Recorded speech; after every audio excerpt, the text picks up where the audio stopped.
Well, Watford have got a lot of clean sheets going for them, but I think actually a little bit lucky. We're going to be talking about that view on the latest episode of Where Hornets Walk, plus what's going on with Sissoko. There's something up with him. Plus, we're going to talk about the January window priorities, and these guys are going to vote for their November Player of the Month. Welcome back to episode 18 then of Where Hornets Walk. Luke, should we start with you? Bristol City, nice 3 points in the bag. Then QPR came along, an extra point. But in both games, were you the worst side?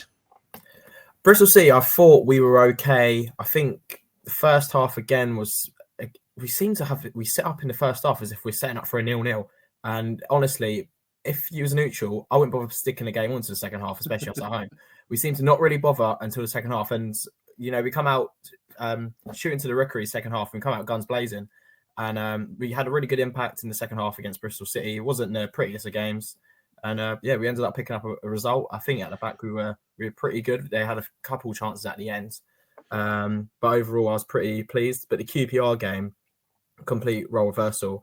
If they could put their chances away, the game would have been done by half time. And the fact that they didn't even score is beyond me. They had 3 really good chances in the first half, and any player with any bit of quality should be finishing it.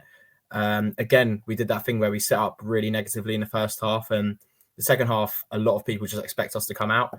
And we did have that impact. We did play with a lot more energy again. We didn't have Bar in the first half. We brought him on, and also Vaselli, and we saw the impact from there. But I just really think at the moment, the way we set up is that we're only actually playing for that second half. Getting at halftime 0-0, and then we really go for it in the second half, which really sort of baffles me a little bit from how cleverly his idea of it is. But we were lucky on Saturday to not lose, and I would take a point based off what I just watched because, we were lucky to come out with something, 100%. Okay.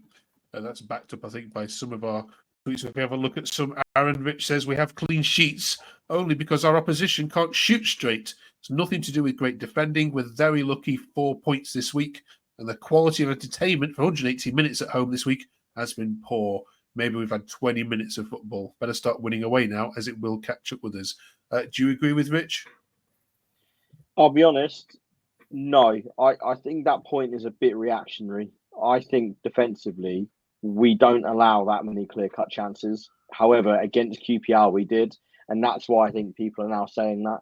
Against QPR, like Luke said, they should have been freer at halftime. They should have had a penalty as well. I'm not sure how the referee missed that from Porteous, got away with murder there. But we were just so off in that first half, and we haven't started any first half this season particularly well. But that one was probably the worst of the lot. But to say that we're lucky with our clean sheets, I'd say that one was lucky. With the rest, how were the rest of them lucky? No, I wouldn't say so. I think we're pretty solid defensively this season. Okay. It went on, Rio. Hamza said 4 clean sheets at home in a row, but we've conceded multiple big chances in every one of those games. We're very lucky again. Soon, a team is going to come here and score 5. TC needs help in January if a top 6 finish is the target. And we mustn't grumble here because you are in the top 6.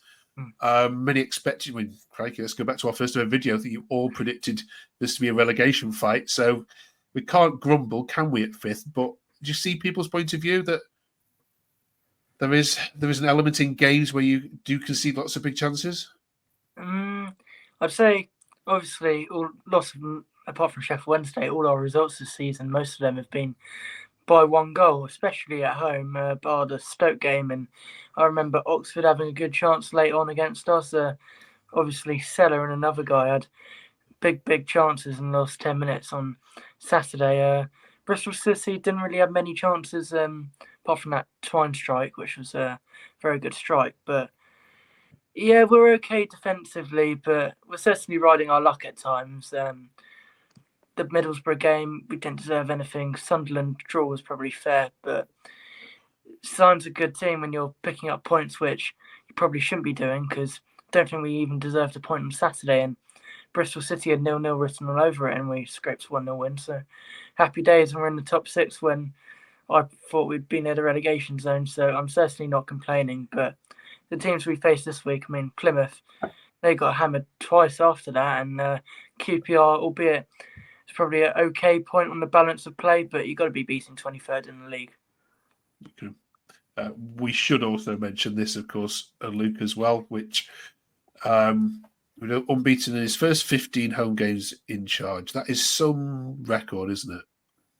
Honestly, absolutely. Well, fair play. I think we've now got the longest run of home wins or defeats in the whole country. Unbeaten at home, yeah. Yeah, and we've still got fans moaning around us about playing it backwards and stuff. It is honestly ridiculous. We are now currently, if you want a season ticket somewhere where you're going to get a win, you want to get at Watford, aren't you? You're getting a good bang for your buck at the moment. I personally just disagree with any sort of with any fans who've sort of said anything bad about how we've played at home, because at the end of the day, we've been terrible the last sort of 2-3 seasons at home. It's been the flip side. We've been one of the worst sides at home. For it to be like this now, it's enjoyable to go to the Vic now. It's great. I know we talked a couple of weeks ago actually about the atmosphere, and it really does need to pick up, because at the end of the day, it's now the best time that we've had for a long time watching us play at home. But yeah, fair play to Cleverley.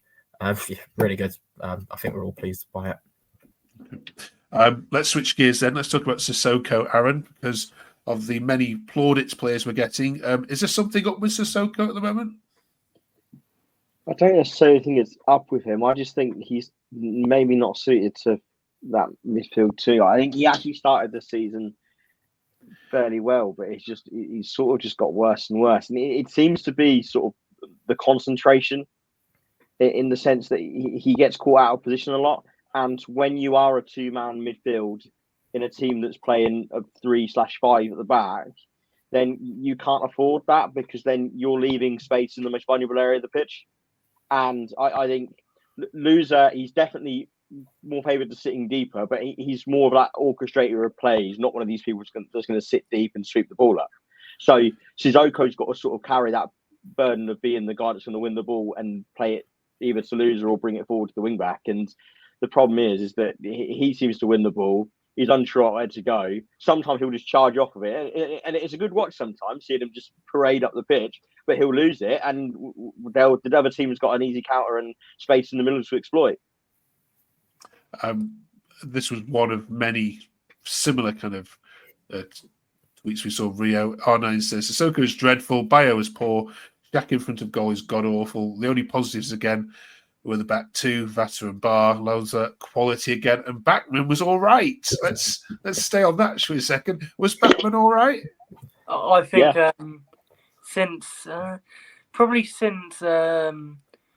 the Sheffield Wednesday game, he's been really good. I don't know if you saw, but he made that shot and he made that save in the first half, which was over his head. Great save. Most keepers would have spread themselves rather than go like that. But yeah, he also saved us against Bristol City. He made quite a few good saves. I think whilst criticism needs to be dished out when he's not playing so well, plaudits need to be carried out when he is playing well. And I think obviously the atmosphere isn't very good, but in the rookery after a couple of good saves, singing Super Dan Batman and goals. So at least fans are recognising that. But obviously we still do need to get a better keeper. But I think that will probably wait till the summer.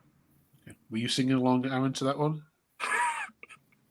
Yeah, I mean, look, he has had the last few games. I mean, Plymouth, I actually think he got a bit of harsh criticism in the Plymouth game. I think, like we discussed last week, I actually didn't think the goals were his fault. I think it's easy to dig a keeper out when a strike scored against them and they don't move for it, but I really don't think he had a chance to save either of them. And yeah, otherwise, I think the last few games he has been good. But Bristol City made 2 decent saves. There was one which Bristol City's best chance actually was going to be an own goal, but he made a really good save down to his right. And then 2 of the saves he made against QPR were brilliant. So look, I've always said I don't mind him as a person. He's a great advocate, sort of like in the community and things. Good with the fans. Just if he could just be consistent. I mean, I did see a tweet after the Bristol City game where someone said, I knew we were going to keep a clean sheet because Dan Batman claimed a cross in the first 5 minutes. And if Dan Batman comes off his line and claims crosses, then we're in for a good day because normally he's stuck on his line. Okay. Finally, we'll leave this one. Luke, put some flowers on Lauz's name. Again, he's been brilliant. I think we needed someone who was going to sort of replace what sort of TDB was doing. I know TDB is more of a player who sort of sits back and is a bit more less sort of creative, but loses what we've really missed. We've got sort of Sissoko, which was sort of like our workhorse, or up and down, like our your box to box, and he hasn't been the same player. But losers really gave us that extra element to our play, especially at home where we look to dominate the ball, and he plays quite well off WHATS as well. I think some of their link up they have is really good. They seem to know where each other is. But I've been really pleased with Loser. I think I said a couple months ago as well. I said I want to see him play, and I actually think I remember saying he's our best DM we have at the club. And sort of at the moment, I'm probably even standing by it from how he's been playing recently. So I'm pleased that he's been doing well because we need a player like that of his experience and quality. Okay, brilliant. Thank you all very much. We'll leave that game aside. This week, then, it's Cardiff City. The Cardiff City fans have written to the chairman and demand them to have a manager in place for this weekend. Just your luck, won't it be that you'll face one? You have an incredible record in South Wales. I asked the Cardiff City fans why they never can beat Watford, and they couldn't put their finger on it. Aaron, why is this a ground that you just love travelling to? Absolutely no idea. I mean, the last season's game wasn't so great, and I mean, it was just a terrible day in general because that was the game that I didn't get to because I got stuck in Gloucester on the train. But I am going this time, so I hope I'm not the curse that will ruin that record when I finally get there.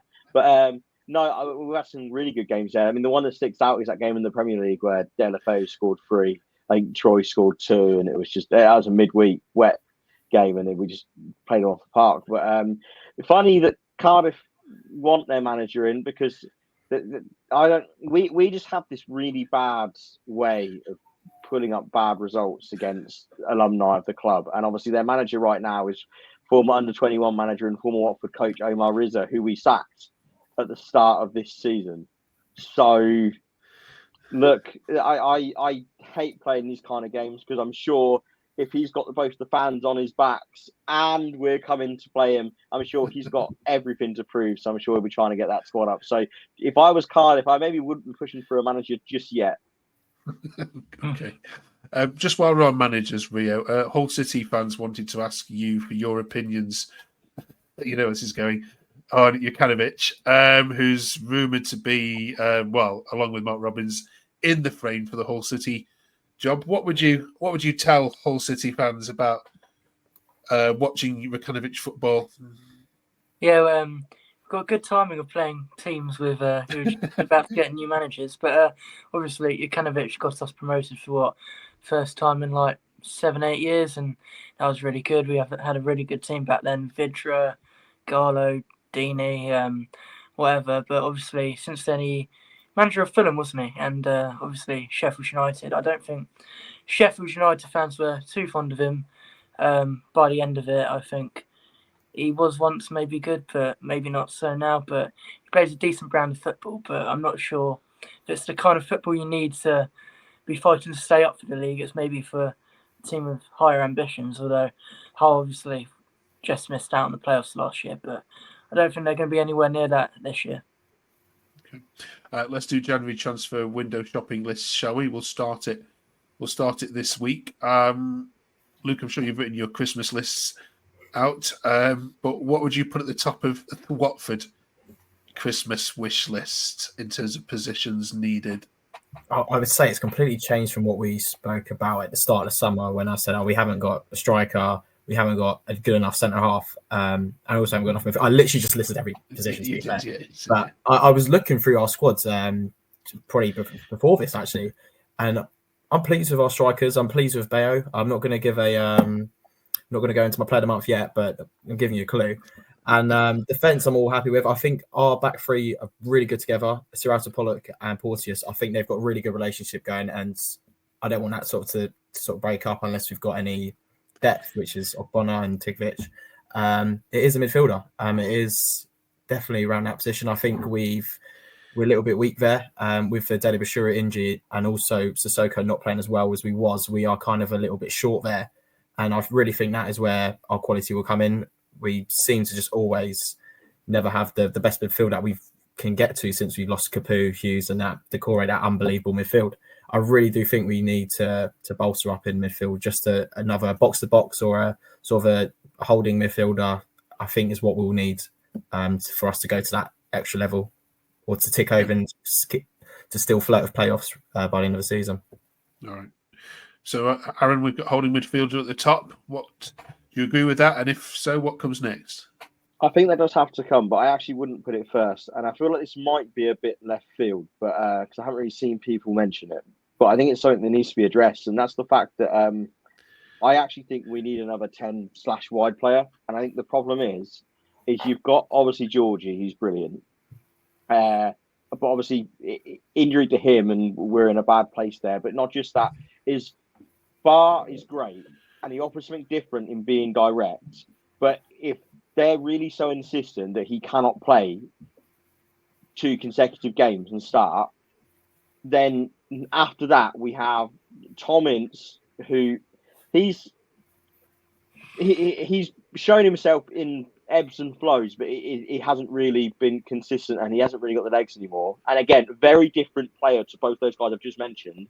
And then if you're going off Kayembe's recent performances, he can't continue to be anywhere near the starting 11. So I actually think we've got a massive hole there, because if you see Bar or Chakbatadze get injured in the next few days, we are really up the creek without the paddle in terms of creating anything going forward. So I actually think first on my list would be a winger. Okay, I thought goalkeeper was going to be coming out of your mouth then. Rio? Yeah, I agree with Luke. Definitely a midfielder, because the lineup on Saturday of Kayembe and Sissoko, I mean, 2 players who are so off form and left gaping holes in our midfield. We've been linked with Cipriano of Peterborough. I think he's their captain last few windows. He'd be really good signing, although it would cost money, so doubt we'd look down that route. What's the name? I feel like our centre-backs are doing really well, because obviously we've got Morrison or Bonnet to depth of the current back 3 we've got. And Ngakia coming back as well, so he offers cover for Larucci, or he might even replace him. And I know about striker though, because Jefferson, he played for the under-21s today and he got hooked on 60 minutes. Don't read too much into that, but I don't know, they might release him in January, because who was at Bournemouth, they may look for another loan for him, because he's clearly not getting game time at Watford and it's not working out. And if he goes, then you've got Bayo.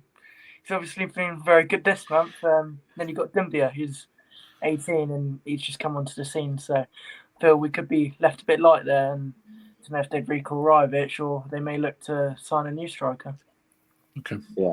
I'd like to add, just absolute delusion, but in terms of referring to my winger shout, there's a certain Spanish man who's had an injury for a very long time, but has just come out of rehab and is looking for a club. And I would very much like to see him back at Watford in January. I don't care if he's not played football for a year. If Gerard Deulofeu is remotely doable, then it has to be done. Did he get released by Udinese? He did, yeah. Oh. Do it. Let's do it. He's magic, you know. Good, and thank you, Luke, for not jumping in and saying I'll drive in myself on the Jefferson. Well, you know, if I wasn't going to say it, at least Rio did. So you know, okay. we've got to just get in the mention each week. Absolutely, yeah. Jefferson goes in mention each week. And don't forget to subscribe to the channel if you haven't yet done so already. We're loving your love. Luton, our caption is up there, so let's press that subscribe button. Yes, our final one is November Player of the Month. Tough one, I think, this month. Quite a few. Rio, let's start with you. He scored 6 goals this month. Hasn't been great last 2 games, but 4 goals v Sheffield Wednesday. He scored v Oxford, got us 3 points, and he scored v Plymouth, which should have got us another 3 points. And yeah, he also scored for Ivory Coast in the international break. He's probably been on the best form of his life. Refreshing to see as well, because build up and hold up play v Plymouth was quite good as well. But yeah, in short terms, Bayo. Aaron? we know Luke's on the pick as well, and I do agree with those two, but just so I'm a bit different. I'm going to give it to the same guy that I've probably given it to 2 different months as well. In that Matty Pollock is just not letting up. He continues to play at least an 8 out of 10 every single week. So Matty Pollock for me. Okay, Luke, we know who you're going with, but spill it anyway.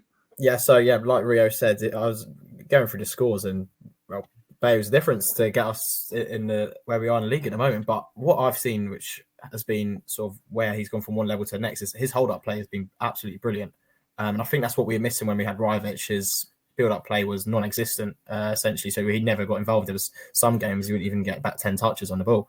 And that is what we need, essentially, for a striker. My mate I go to games with said if he was even better finishing, he would probably be a top 6 player in the Championship.